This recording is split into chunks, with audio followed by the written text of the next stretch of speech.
জীবনের ব্যস্ততা, ক্লাস, কাজ সবকিছুর মাঝে আমরা সবাই খুঁজেছিলাম একটু নিঃশ্বাস নেওয়ার সময়।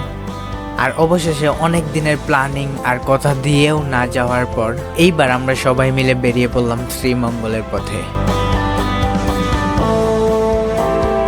চা বাগান, পাহাড়, প্রাকৃতিক সৌন্দর্য আর বন্ধুত্বের গল্প, এই হচ্ছে আমাদের ট্রিপের শুরু।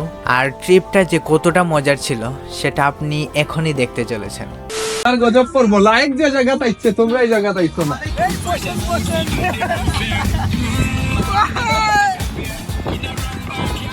গাইস রাইট নাও আমরা চলে আসছি মাধবপুর লেকে।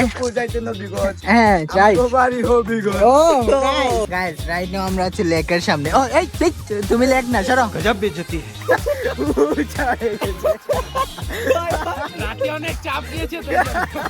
ও মাই গড ও মাই গড গাইস এটা কি